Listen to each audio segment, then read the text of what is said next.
Hey everyone, welcome back to the channel. So I just wanted to make this very quickly. I know this something so serious as this can't be like jam-packed in like a quick video, but I'm literally gonna try to make it like that. So long story short, it was Father's Day last Sunday. It is Monday the very next day, so it's still kind of like Father's Day weekend holiday, so to speak. But quickly, so I just wanted to come on here and mention that unfortunately, I do have I want to come on here and say, unfortunately, I do not have a father. I know black people they think um don't have fathers, their fathers leave them, their fathers aren't in their lives, and I just want to say that is not true for all black people. There are very much so black children, um girl and boys, who have their black fathers involved. And so I do want to say um there is black men that are involved 100% in their children's life. Unfortunately, I didn't get that opportunity. I did get the curse of that, of the stereotypical um, not having the father in the home. That is true. And that just stems from my mother not really having her father in the home, and my grandmother, not having, marriages and stuff like that. And so having children outside of marriages is what I'm trying to say. Um, and same for my mother. My mother didn't have marriages herself. She didn't have relationships with these men, meaning my father, or even the other fathers, like my siblings' fathers as well. We are pretty much all fatherless if you think about it. And I kind of am living in that curse because I didn't realize that when I had children that my children's father weren't going to be in their lives. Now it's a little different. We all think we're going to be with the person that we have our first child with, and that we're going to be happy ever after and have a baby and just live our lives right, married and happily. And that doesn't always happen for everyone, especially, like y'all like to say, in black homes. But unfortunately, my children's fathers, they are not black. They are not white either. And they're not in, the first one is not in their children's life. He had a drug addiction, and that's how I met him. And so I had my children with him in my drug addiction. And so for that, my son as well, it kind of happened the same thing. When I was in my drug addiction, I met his father, and his father was just someone that was helping me out of a situation at the time, but he was, doing drugs and dealing drugs at the same time. So I just happened to meet him while he's helping me get out of that situation. He wanted to, be with me. So, that doesn't always work out. I'm on drugs, you're on drugs, dude. Come on now. And so I got pregnant and I had a baby. He didn't speak any English. He didn't speak any English. He spoke very little English. When I tried to communicate with him, I communicated as best I could with the little Spanish that I knew. Or even sometimes I would use like Google Translate, or somebody else, a Hispanic person that knew how to speak Spanish. But when it comes to sex, bitch, you don't need to know English. You know the language of sex. But anyway, so long story short, when I didn't want to deal with him, so I kind of pushed him off. And then when I really found out I was pregnant, I went to the hospital and I found out, and I took a pregnancy test. That's how I always just make sure that I'm pregnant. I go to the hospital. I take a little Dollar Tree test first, and then I go to the hospital. And so when I went to the hospital, I wasn't expecting to be pregnant, but I just had that feeling. And so I took the test. And so I went to make sure that when I took an ultrasound that I was pregnant for sure. So anyways, I reached out to his number that I knew of, and it went straight to nothing. No voicemail, no nothing. The line was disconnected. So I never got to tell him that I was pregnant. And so unfortunately, my son does not know his father. As much as I know is just his name, but that's about it. I didn't know his family members or, where he really lived. And so as far as my daughter's father, I don't know where he's at. She's still in contact with her grandmother, which is nice. And then her grandfather, not too long ago, he got struck and hit by a vehicle on his bicycle. So we do know Serenity's grandmother and grandfather and her dad. Her dad is just in his addiction strongly, and so he's not a reliable parent, and so it is what it is. I'm not mad at him. Happy Father's Day, Jason. And I always reach out to you. You know that. So we hope to hear from you soon. That's all I'm gonna say, motherfucker. Okay. But back to my dad again with the curse, and not having a father in the home. So I have spoken to my mother about it, and she has told me all that she knew. She hasn't really had loving or love relationships. She came from a environment, home, with her mother that wasn't so pleasant. It was very toxic, drug addiction, sex abuse, prostitution, gang banging, just, things that, even racism. My mom grew up back in the days where, she'd get called names for being dark skinned, being black. So she grew up in those racist days. And so I'm not mad at my mom because she doesn't know my father. Because she gave me all that she can give me. She didn't have much of a father either, so the cycle repeated itself. So I understand that, and so I'm not mad. And when I was younger, when I grew up in foster care, because my mom wasn't stable enough to take care of her children, so we had to be in the system. I just wanted to be with my mom. Yes, I wanted to know my dad, but I didn't even know my mom at that point in time, but I knew I just wanted my mom for some reason, like I was missing my mom. But for my dad, no, I don't know my dad. Unfortunately, I don't even know his name. I don't have a picture. I don't even know what he looks like. And that's just, I guess, the black cycle of not having a father, right? Coming from a fatherless home. And that goes for my other siblings. Unfortunately, I'm sure it's the same situation. They don't know much about their fathers either, and I'm sure it hurts them deeply, but I've learned to forgive and get over it because unfortunately, it's unfortunate, but there's nothing I can do about it. I'm alive, I'm here, my mom's here. And growing up, I just, we all want our moms, and we all love our moms, so that's all I ever wanted. So when I got old enough to have a relationship with my mom, I did that. I chased that. I followed that.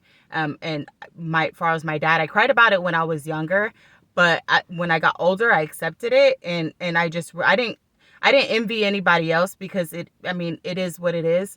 I'm old enough to understand. I'm not the only one without a father. So yeah, and this is just my truth. I'm just being honest. I don't want people to be like, oh, what about your dad? Sharita, what about your dad? Yeah, I don't have a dad. I don't have daddy issues. My daddy has issues with me, bitch. And I just want to say, also, my mom, coming from just like a just non-healthy environment, she didn't have that role model, and she didn't have anybody kind of like teaching her or telling her what a good man is or showing her what a good man is. So, yeah, and she just, like I said, wasn't in the best of things like prostitution and just you get what I'm saying. So long story short, my father, I guess, wasn't, doing right either, because the man was a married man. So yeah, as much as I can fault my mom, I can fault my father too, because I'm here. There's nothing you can do about it, motherfucker. And I just wanted to say, you birthed, bitch. You birthed the most beautiful black daughter ever. Woman, period, bitch. I got a good heart. I got a good soul. I got a good head on my shoulders, even though I came from the fucking rough, the fucking dirt, bitch. I'm a diamond, and I'm here to shine. So I just want to say to my father, like, I don't have an issue with you. I don't know you, bruh. You don't even know me. You didn't even give me that chance. You were doing wrong. by cheating on your wife with my mother.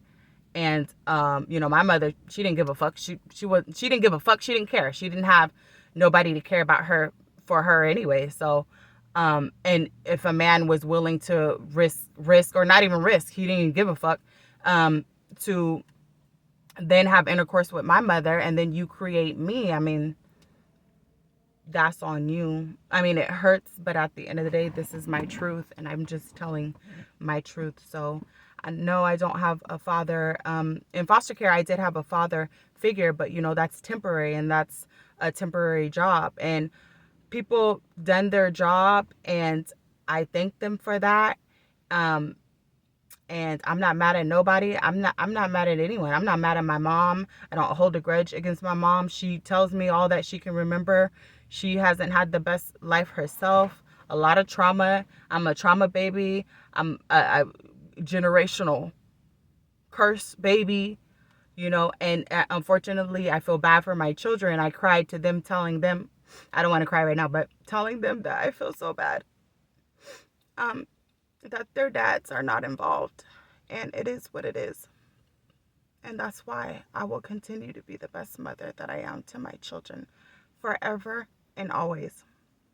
And I love my mother with all of my heart, and I know she went through a lot, so I don't blame her even, because my father's a grown-ass man, and he makes his own decisions, and he makes his own bed, and he has to lie in his own bed so at night. And at the end of the day, I've only done the best that I can do as a mother, as a daughter, as a person.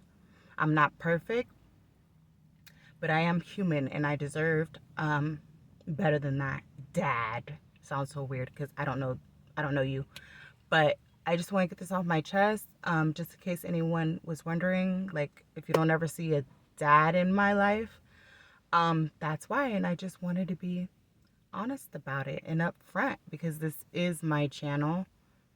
And yeah, I just wanted to let you know on Father's Day. But aside from Father's Day, I told my oldest brother happy Father's Day, because he's doing a wonderful job.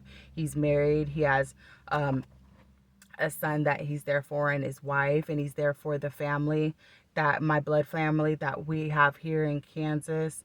And he gets the family together. Not me so much.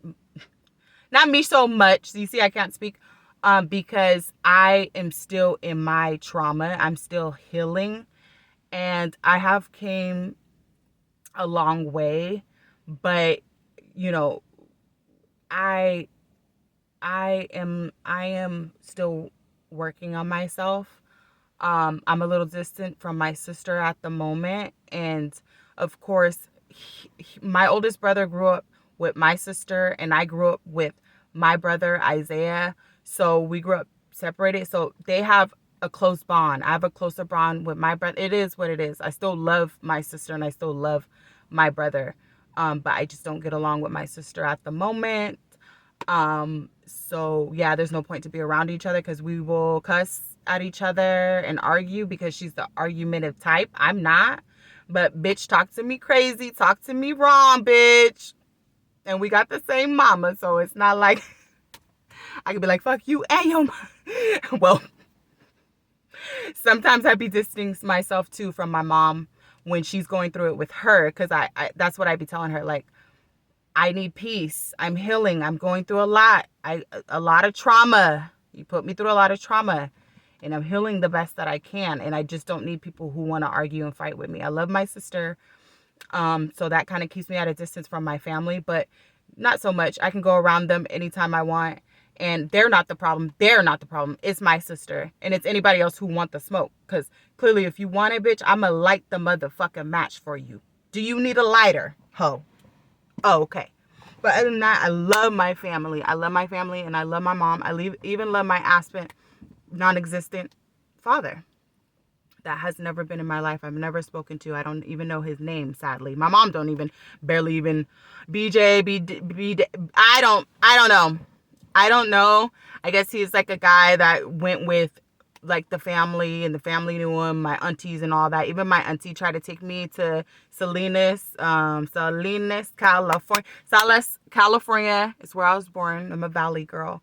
So therefore, my auntie Kathleen took me there to knock the door on somebody's house, apartment. I don't know. I think she was just doing the best she could. Thank you, auntie. I love you.